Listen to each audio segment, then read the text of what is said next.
Doctor Keshav Baliram Rao Hedgewar, जो कि one of the founding members है ऑफ द आरएसएस यानी कि राष्ट्रीय स्वयंसेवक संघ, वो भी थे। कांग्रेस उस समय इतनी ज्यादा स्ट्रांग थी कि इसके अगेंस्ट कोई भी जो ऑपोजिशन पार्टी है वो टिकी नहीं पा रही थी। राहुल गांधी के लिए आप कांग्रेस एक ऐसा घर समझ सकते हो, एक ऐसी बिल्डिंग समझ सकते हो, एक ऐसी प्रॉपर्टी समझ सकते हो जो इन्हें बनी बनाई मिल गई है। तो इसके रिस्पॉन्स में कांग्रेस पार्टी क्या करती है, यहाँ पर जो मुस्लिम्स है उनका वोट शेयर ताकि कम ना हो जाए, इसके लिए पीएम मोदी का जो ये वाला ट्वीट है, दिक्कत इसमें है कि आप इस तरह के एक टेररिस्ट, इस तरह के एक सेपरेटिस्ट और इस तरह के एक मासूमों के हत्यारों को जब चाय पिलाते हो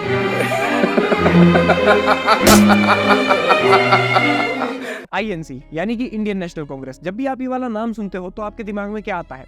प्रोबेबली आपके दिमाग में आती होगी इमेजेस बड़े बड़े नेताओं की, जैसे कि राहुल गांधी, सोनिया गांधी, इंदिरा गांधी, राजीव गांधी वगैरह वगैरह, या फिर आपके दिमाग में आते होंगे वो बड़े बड़े करप्शन के चार्जेस, बड़े बड़े स्कैम्स के चार्जेस या फिर बड़े बड़े स्कैंडल्स के चार्जेस जो कई बार इस पार्टी के अगेंस्ट लगे हुए हैं। आपके दिमाग में ऑब्वियसली एक उस पार्टी की इमेज भी बनती होगी जिस पार्टी ने इस देश के ऊपर लगभग 70 सालों तक राज किया, और साथ ही साथ एक क्वेश्चन भी आपके दिमाग में आता होगा कि जिस पार्टी ने लिटरली क्या हो गया एंड कि जो पार्टी अकेले लोकसभा इलेक्शंस में 414 सीट्स तक ले आती थी, वो 2019 के हुए लोकसभा इलेक्शंस में सिर्फ और सिर्फ 52 सीट सिक्योर कर पाई। और जैसे पॉलिटिकल सिनेरियोज आज इंडिया में बन रहे हैं, तो उसको देखकर तो अभी ऐसा ही लग रहा है कि 5 साल शायद अभी और विपक्ष में बैठना पड़ जाए। और तो और जिस पार्टी में डॉक्टर केशव बलिराम राव हेडगेवार, जो कि one of the founding members है ऑफ द आरएसएस यानी कि राष्ट्रीय स्वयंसेवक संघ, वो भी थे, आज वही पार्टी ऐसे संघ के मेंबर्स को तो अपनी पार्टी में शामिल करना छोड़ो, उल्टा इनके जो खुद के स्पोक्स पर्सन है, इनके जो बड़े बड़े लीडर्स है या फिर मिनिस्टर्स है, वो भी इनकी पार्टी में नहीं टिक रहे हैं, वो भी किसी दूसरी पार्टी को ज्वाइन कर रहे हैं। तो इससे पहले हम ये डिस्कस करें कि किस तरह से वो कांग्रेस पार्टी जो कि कभी 414 सीट्स भी इंडिजीनियसली ले लेती थी, वो आखिरकार आज की डेट में कैसे 52 सीट्स के ऊपर आ गई। उससे पहले ये समझ लेते हैं कि ये जो कांग्रेस पार्टी है आखिरकार ये ओरिजिनेट किस तरह से हुई। देखिए, जब इंडिया ब्रिटिश राज के अंडर था तो इंडियंस के ऊपर काफी ज्यादा डिस्क्रिमिनेशन किया जाता था, उनके रेस के बिहाफ पर, उनके ग्राउंड के बिहाफ पर, उनके कलर के बिहाफ पर,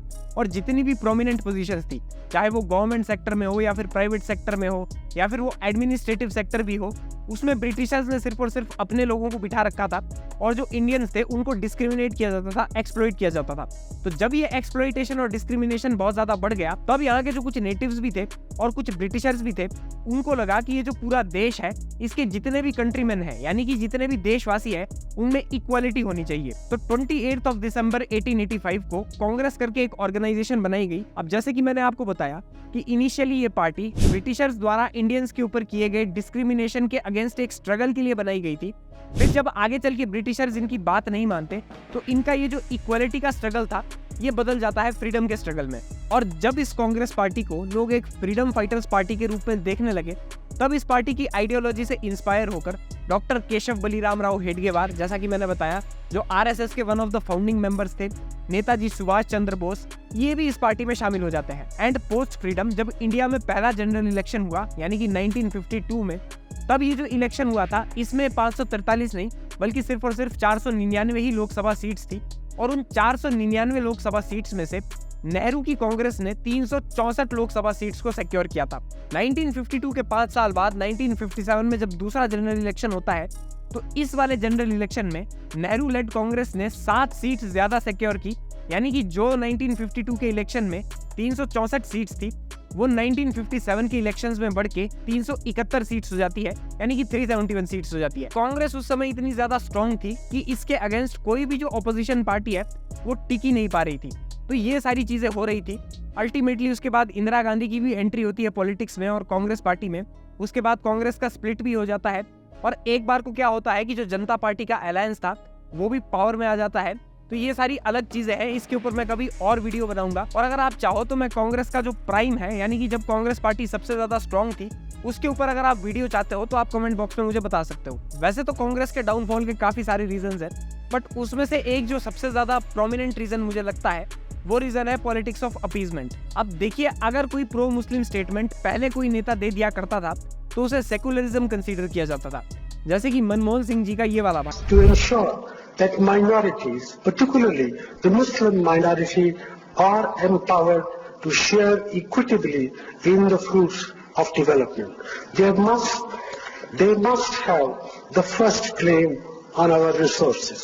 बट आज की डेट में अगर कोई नेता, मिनिस्टर या फिर कोई भी मंत्री इस तरह के बयान दे दे तो उसे पॉलिटिक्स ऑफ अपीजमेंट कहा जाता है, यानी कि तुष्टीकरण कहा जाता है। बिकॉज जिस चश्मे से पहले लोग सेक्युलरिज्म को देखते थे, आज उस चश्मे से नहीं देखते, और कांग्रेस जो है वो अपीजमेंट की पॉलिटिक्स कहीं ना कहीं करती है। याद कीजिए जब 26/11 का अटैक हुआ था ताज होटल मुंबई के ऊपर, तब वहां पर खुल्लम खुल्ला पाकिस्तान का नाम सामने आया था और खुल्लम खुल्ले पाकिस्तान के अगेंस्ट प्रूफ्स मिले थे। बट कांग्रेस ने क्या किया, कहीं यहाँ के मुस्लिम्स जो है वो बदनाम ना हो जाए, या फिर यहाँ के जो मुस्लिम्स है इनका वोट शेयर कम ना हो जाए, ये सारा जो ब्लेम है ये आरएसएस के ऊपर लगा दिया।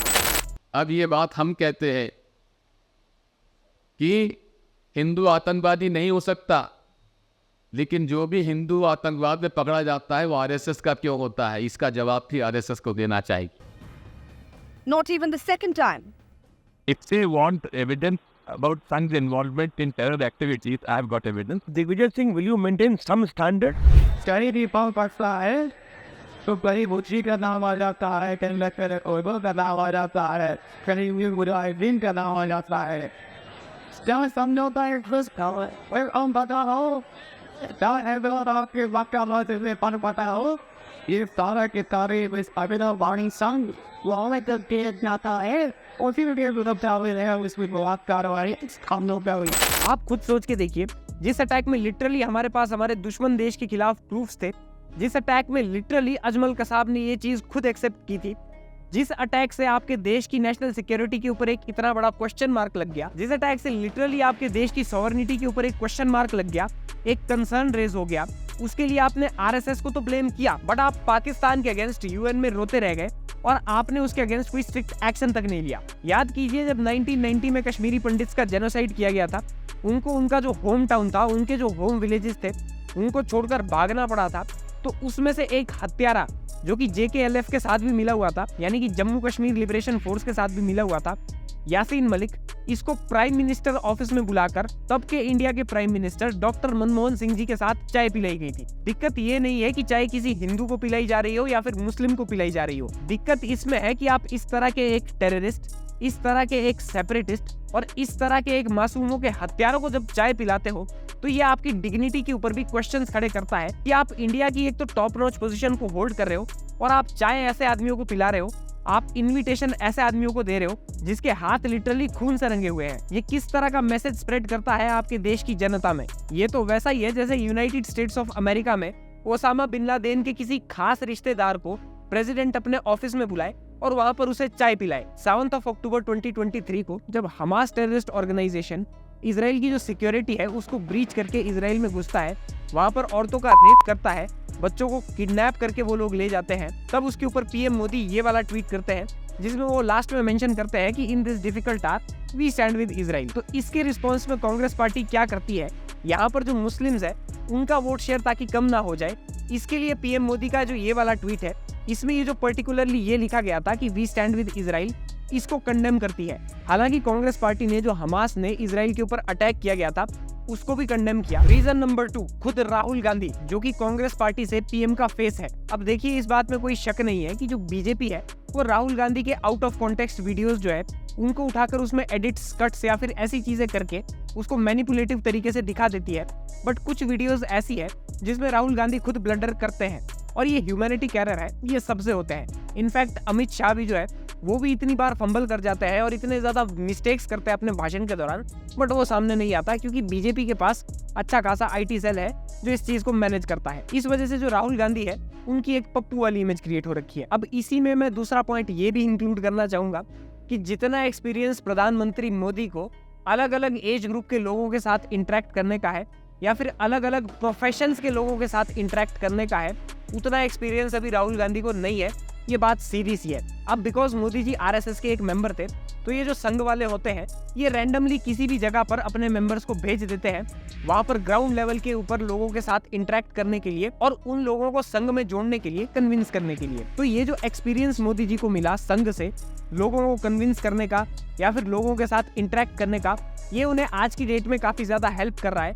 बट राहुल गांधी के केस में बिल्कुल ऑपोजिट है। राहुल गांधी के लिए आप कांग्रेस एक ऐसा घर समझ सकते हो, एक ऐसी बिल्डिंग समझ सकते हो, एक ऐसी प्रॉपर्टी समझ सकते हो जो इन्हें बनी बनाई मिल गई है, इसके लिए इन्होंने कोई स्ट्रगल नहीं किया है।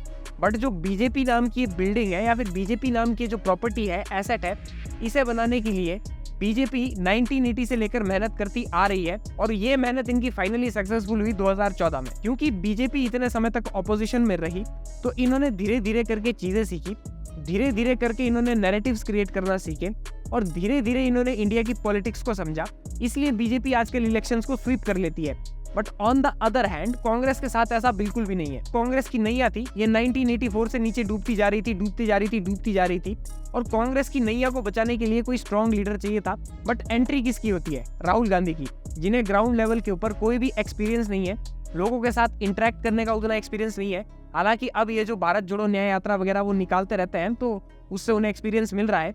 बट जिस लेवल के ऊपर मोदी है या फिर जिस लेवल के ऊपर बीजेपी अब पहुंच चुकी है, इस लेवल तक आने के लिए अभी कांग्रेस और राहुल गांधी को काफी ज्यादा समय लगने वाला है। तीसरा रीजन है गलत टाइम के ऊपर गलत चीज बोल देना। अब पर्सनली मुझे ये लगता है कि कांग्रेस के लिए सबसे बड़ा ड्रॉबैक है कि वो गलत टाइम के ऊपर गलत एक्शन ले लेते हैं या फिर गलत स्टेटमेंट दे देते हैं। अब वैसे तो जो ऑपोजिशन होता है उसका काम होता है गवर्नमेंट के अगेंस्ट सवाल खड़े करना और उनकी जो पॉलिसीज है उसको एक हेल्दी वे में क्रिटिसाइज करना।